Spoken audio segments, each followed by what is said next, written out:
Salut, moi c'est Hélène, j'ai 29 ans et je suis actuellement mannequin à Taipei, qui est la capitale de Taïwan.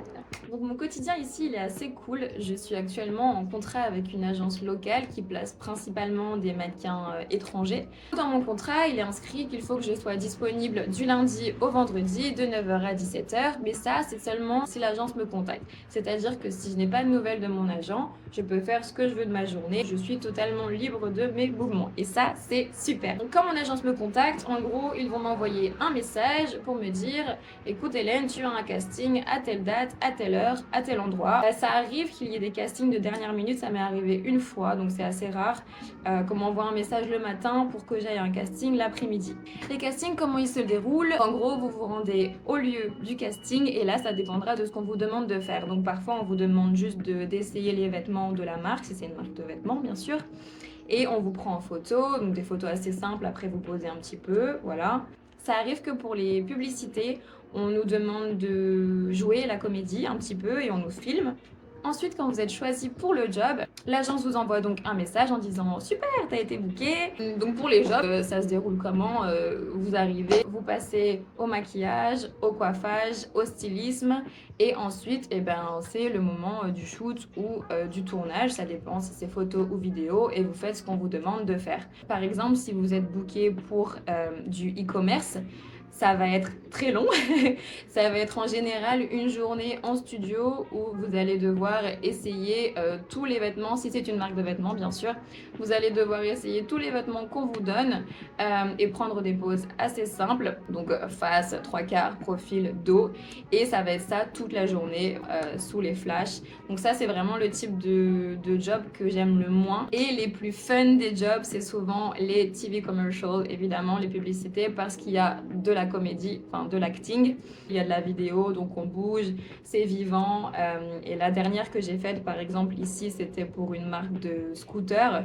Et j'ai dû conduire un petit peu, ça c'était très cool. C'est beaucoup plus fun qu'un shooting pour e-commerce. À la fin du shoot ou du tournage, en général, on repart chez soi avec le make-up, avec la coiffure, sans les vêtements évidemment. Le démaquillage et la remise en place de ses propres cheveux, c'est à la maison. Donc voilà, en tout cas ici c'est assez simple. Donc avant le shoot, mon agence m'envoie un récapitulatif du travail sur lequel je suis placée, avec le montant, ce à quoi ça correspond, les horaires. Et ensuite je dois faire signer ce papier au client et envoyer le document à mon agence pour qu'elle puisse ensuite me rémunérer. Ce qui est super cool avec ce boulot-là, c'est que, donc comme j'ai dit, c'est très très flexible. Si vous voulez prendre des jours off, et ben, vous dites juste à votre agence, voilà, je ne suis pas disponible de telle date à telle date, et ils vous laissent tranquille et c'est tout quoi. Donc vous pouvez prendre des vacances quand vous voulez. Un autre avantage aussi, c'est que vous pouvez voyager facilement grâce à ce travail. Donc soit en prenant des indisponibilités et en voyageant par vous-même, soit en étant placé sur des contrats à l'étranger. Par exemple, moi j'ai pu voyager en Espagne cette année car j'ai été placée par mon agence française sur un job pendant une semaine sur l'île de Tenerife. Vous pouvez aussi avoir les mêmes contrats que la plupart des mannequins internationaux ont ici, qui sont des contrats de 3 mois. L'agence qu'ils ont dans leur pays a un contrat avec une autre agence dans un autre pays et ils les envoient là-bas. Donc ça, c'est super chouette.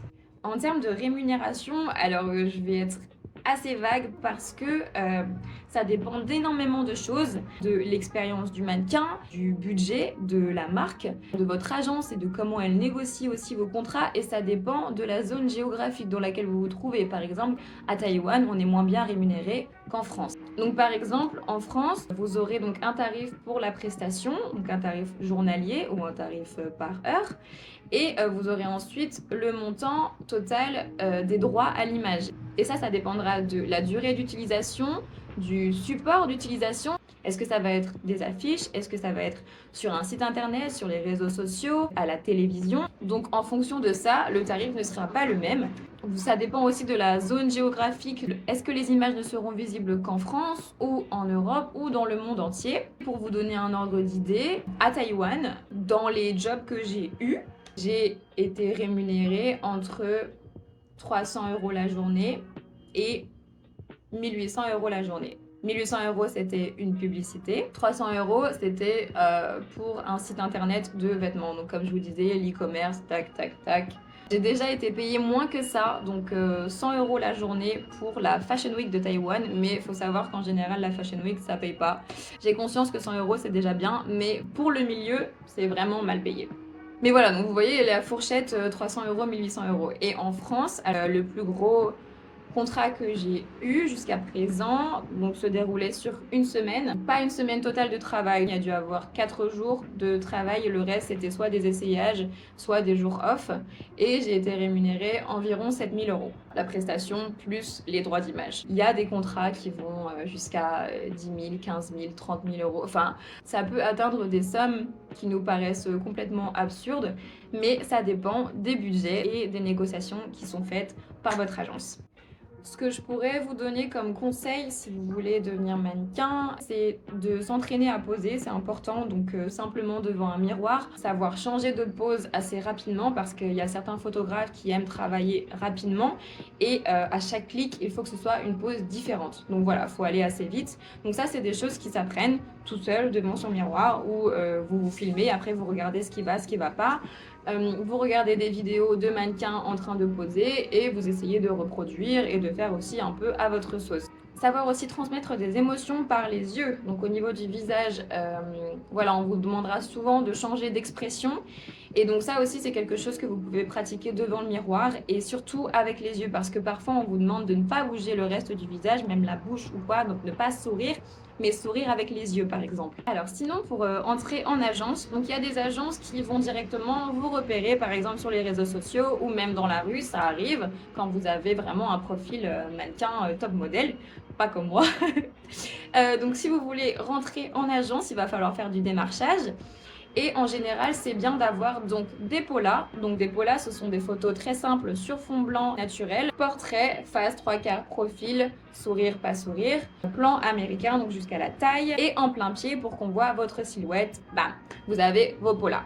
Aussi prendre des polas des mains, c'est bien parce que vous avez certains jobs qui sont seulement pour les mains. Ce sont donc des jobs détail. Il y a d'ailleurs des mannequins qui sont seulement mannequins détail ou seulement mannequins main. Vidéo de présentation, si vous voulez, c'est en plus. Donc voilà, juste une vidéo en plan horizontal. Vous vous présentez et ensuite vous montrez donc votre visage, face, 3/4, profil, sourire. Vous montrez vos mains. Ensuite, vous montrez votre corps en plein pied. Vous marchez, toc, toc, et voilà.